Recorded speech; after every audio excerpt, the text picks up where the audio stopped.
Hello, thank you for watching. I'm about to answer 3 of the most common questions that I have heard up and down the country when I have been inspecting commercial property that is owner-occupied and held in a SSAS, or the intention is to put owner-occupied commercial property into a SSAS. So without further ado, let's get going. Question number 1 is, do you have to pay rent? And the answer is straightforward. Yes, you absolutely have to pay rent. The tenant that occupies that building, your business, must pay rent under the terms of the commercial lease arrangement in place to the landlord. But I've mentioned the commercial lease arrangement there, and there are often mechanisms within a commercial lease that can allow a tenant to make contact with the landlord and request some form of rent holiday if the need arises.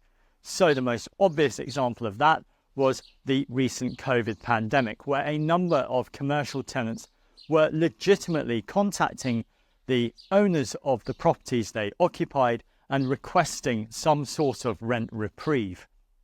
Anything like that has to be ratified, so you're probably going to incur legal fees to make sure that the arrangement is correctly documented, and you're probably going to incur some sort of fee from a commercial surveyor to make sure that the request is commercially legitimate.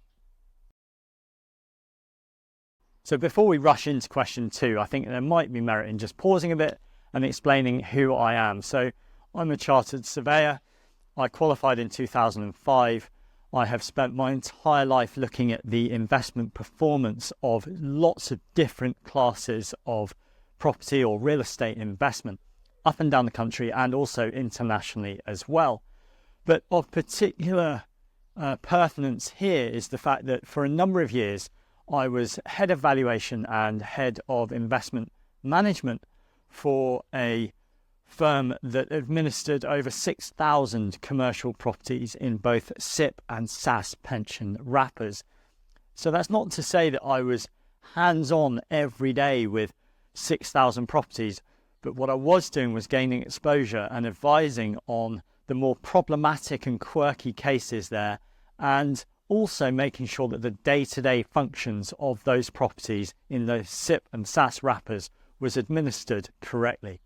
So I hope that all of that experience I've got is extremely useful and worthwhile sharing with you now. Okay, so the question that we're moving on to now is question number 2. I nearly forgot how to count then.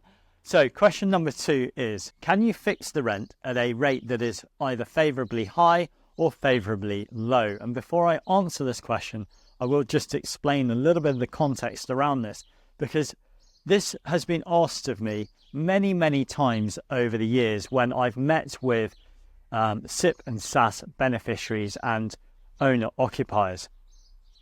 In a nutshell, there could be advantages for someone that owns a business that is occupying a building that is in a SAS wrapper to deliberately pay a higher rate of rent and move more money from the business into the SAS.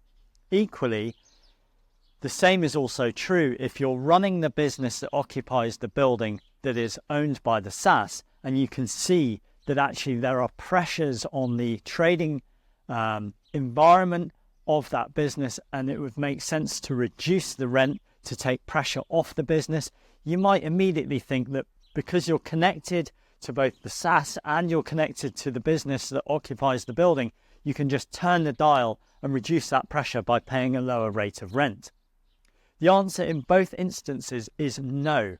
The rent you pay must be market rate or prevailing market rate, and that rental rate is more often than not determined by a chartered surveyor, specifically a RICS registered or a Royal Institution of Chartered Surveyors registered valuer. So from time to time, your SAS administration firm may well ask you to appoint a chartered surveyor to inspect your property and determine the prevailing market rent. I'm just going to put the brakes on the video here briefly to make a special mention of Nathan Bridgman at Seabridge SAS. And the reason for doing that is that Nathan very generously gave me his time earlier this week to make sure that the answers I'm giving you to these questions are absolutely on point and correct. And I also want to be really, really clear that there is no affiliate link, there is no sponsorship, there is no form of financial connection in any way, shape or form between me and Seabridge SSAS. I'm actually calling them out because of the generosity that was extended to me earlier this week by Nathan.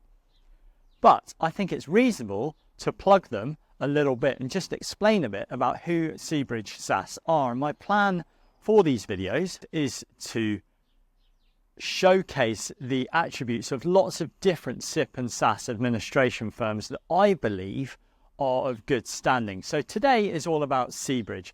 They were established in 2021 by Debbie Seaton and Nathan Bridgman. And Debbie and Nathan have roughly 20 to 25 years experience each in this professional services space.